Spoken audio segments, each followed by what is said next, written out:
Hello friends, welcome back to our channel KBH Biology. Today we will discuss about fates maps. Okay, तो जो developmental का basic concept है developmental biology का, जो हमारा अभी सेकंड लेक्चर चल रहा है, उसमें हम देखने वाले हैं कि फेट मैप्स क्या होता है और ये कैसे डिटेक्ट किया जाता है. तो ये फेट मैप क्या है? फेट मैप ये जो टर्म है ये मेनली यूज़ की जाती है कि जो हमारा जो एम्ब्रियो रहता है अर्ली डेवलपमेंटल स्टेज में, तो उसका स्टडी करना.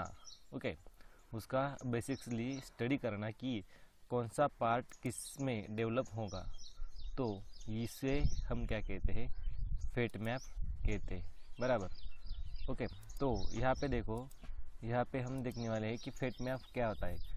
Provide information on which portion of embryo of the embryo normally became which larval or adult structures and constitute important foundation of experimental embryology.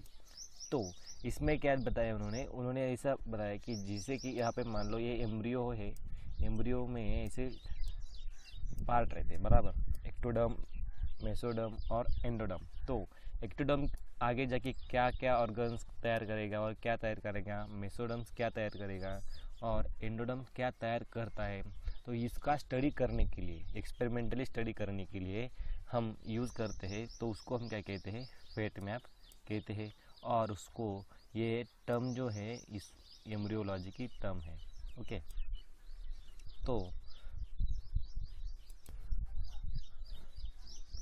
तो in many organisms resolution of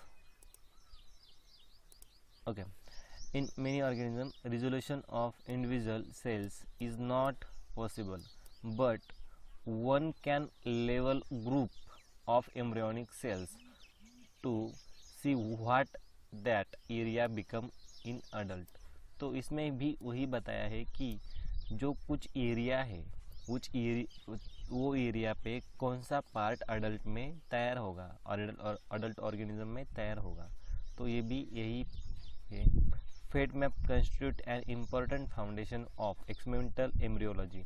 ये experimental embryology का important foundation है, क्योंकि यहाँ से ही हम क्या कर सकते हैं? पूरा एम्ब्रियोलॉजी और एम्ब्रियो का स्टडी कर सकते हैं. स्ट्रक्चर है लार्वल का और ऑर्गेनिज्म का, हम यहाँ पे क्या हो सकता है वो हम डिटेक्ट कर सकते हैं, कि जो रिसर्चर है वो डिटेक्ट कर सकते हैं. तो यहाँ पे मैंने एक एग्जांपल लिया है. एग्जांपल यहाँ पे फेट मैपिंग का. तो यहाँ पे देखो, जेब्राफिश जो है उसका एग्जांपल है. जेब्राफिश जब ग्लास्टुला स्टेज में रहता है तो उसके जो अर्ली गैस्टुला स्टेज है उसमें क्या होता है और किस प्रकार के उसमें डेवलपमेंट होते हैं और एम्ब्रियोलॉजी में किस प्रकार उसका स्टडी किया जाता है वो हम देखने वाले हैं. तो the fate map of zebra fish can be seen in many developmental biology text.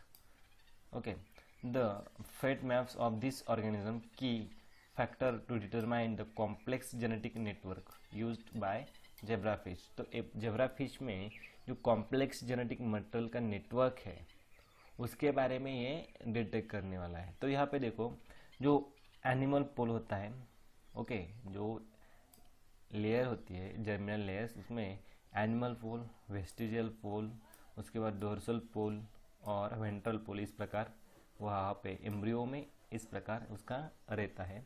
तो उसमें जो एक्टोडर्म होता है, एक्टोडर्म मेनली क्या करता है? Ectoderm mainly epidermis means skin का क्या करता है?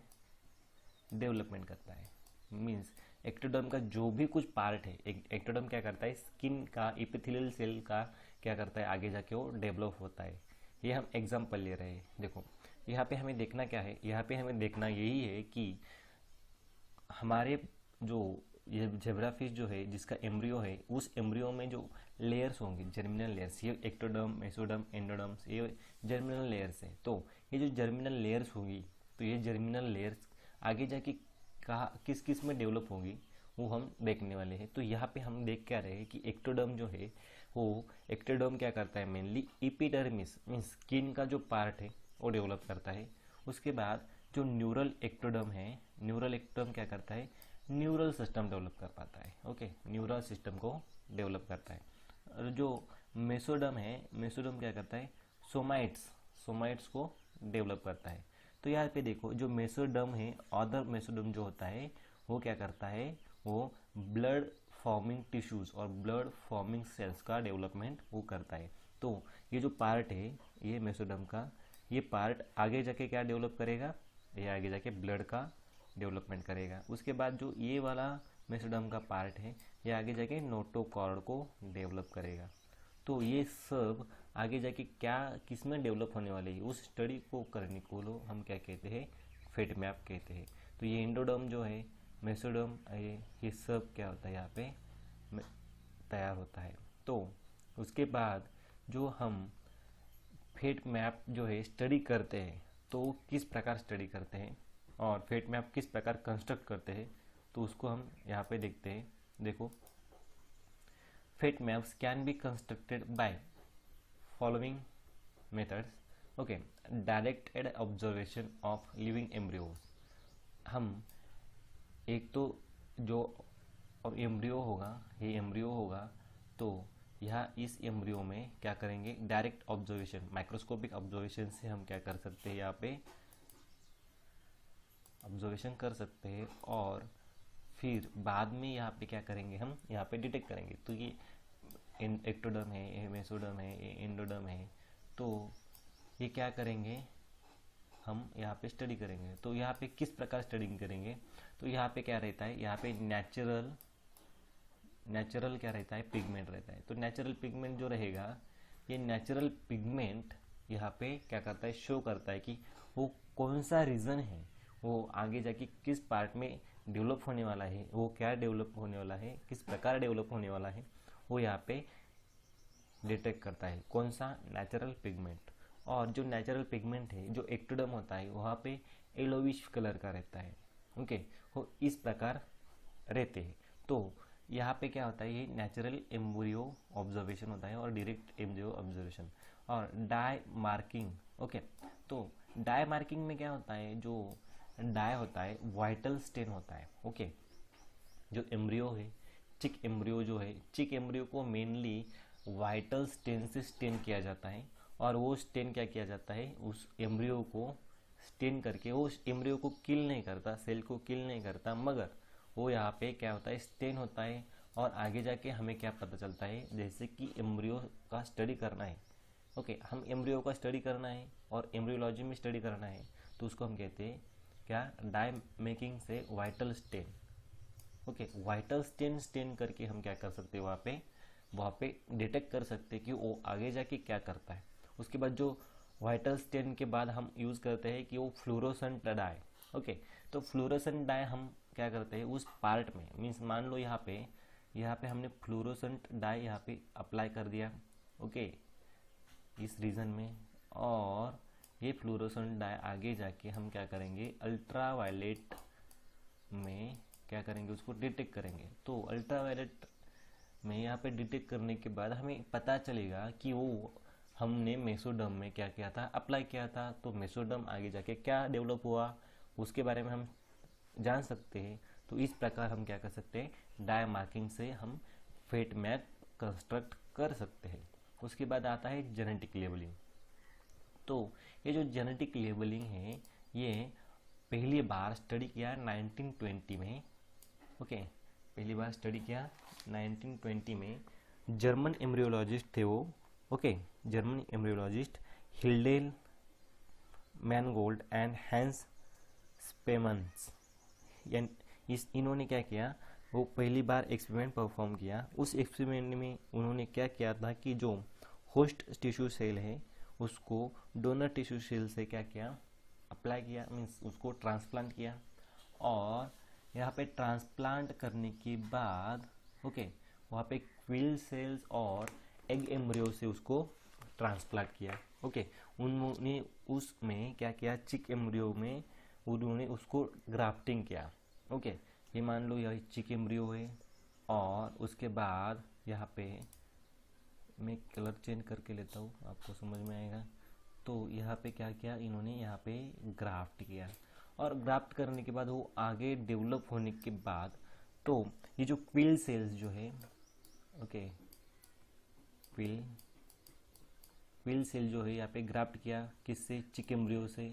और चिक एम्ब्रियो में जो जेनेटिक मॉडल रहेगा वो डिफरेंट रहेगा, ओके। और यहाँ पे क्विल एम्ब्रियो का जेनेटिक मॉडल क्या रहेगा, डिफरेंट रहेगा। तो आगे जाके ये डेवलप होगा, और ये डेवलप उसका ऑर्गेनोजेनेसिस हो गया, ऑर्गेनोजेनेसिस के बाद उसका इंटरनल डेवलपमेंट हो गया, इंटरनल डेवलपमेंट के बाद वो पूरा उसका स्ट्रक्चरल डेवलपमेंट हो गया, स्ट्रक्चरल डेवलपमेंट के बाद जो क्विल सेल है वो स्पेसिफिक रीजन में आई, ओके। इस क्विल सेल स्पेसिफिक रीजन में आई तो हम वो रीजन क्या कर सकते हैं, वहाँ पे डिटेक्ट कर सकते हैं। वो किस प्रकार की जो क्विल सेल है, क्विल सेल का जो न्यूक्लियस है वो निकाल के न्यूक्लियस का जो जेनेटिक मटेरियल होगा वो जेनेटिक मटेरियल किस प्रकार होगा, वो कंडेंस्ड डीएनए जेनेटिक मटेरियल होगा। कंडेंस्ड इन द सेंस क्या, हेटेरोक्रोमेटिन, ओके। तो यहाँ पे देखो हेटेरोक्रोमेटिन मीन्स क्या, जो डीएनए मटेरियल रहता है वो इस प्रकार बहुत ज़्यादा कंडेंस रहता है, बहुत ज़्यादा यहाँ पे क्या रहेगा, वो कंडेंस रहेगा। और यहाँ पे उसको हम कहते हैं हेटेरोक्रोमेटिन, ओके।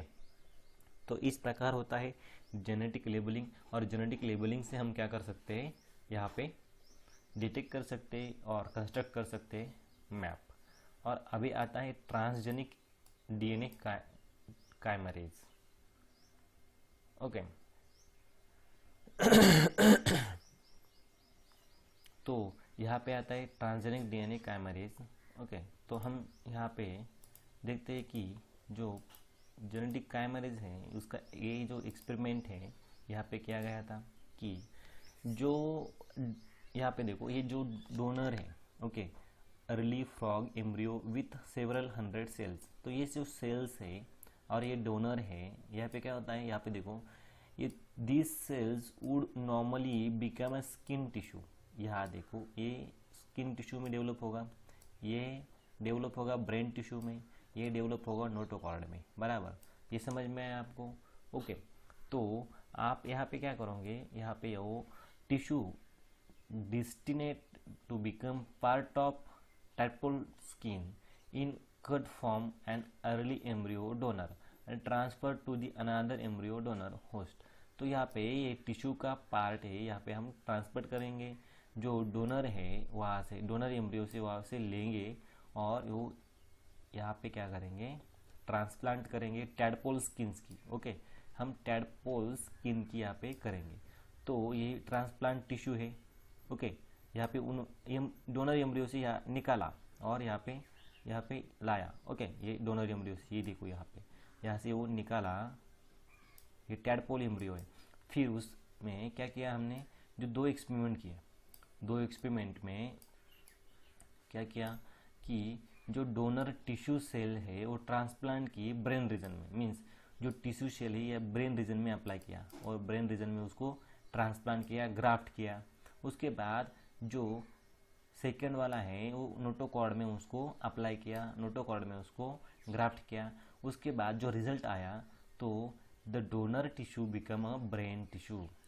तो जो डोनर टिश्यू हो गई थी वो क्या हो गई, वो ब्रेन टिश्यू में कन्वर्ट हो गई, ओके, यहाँ पे। और नोटोकॉर्ड में तो नोटोकॉर्ड टिश्यू में यहाँ पे कन्वर्ट हो गई। तो यहाँ पे होगा क्या कि यहाँ पे पता चलेगा हमें कि वो डेवलप होता है, ओके। तो यहाँ पे ब्रेन रीजन में उसको डेवलप हो गया।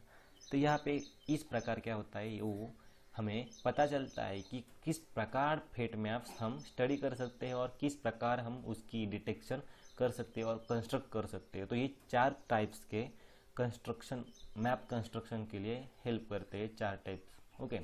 तो आपको ये वीडियो अच्छा लगा हो तो लाइक करो, शेयर करो और हमारे चैनल को सब्सक्राइब करो। Thank you.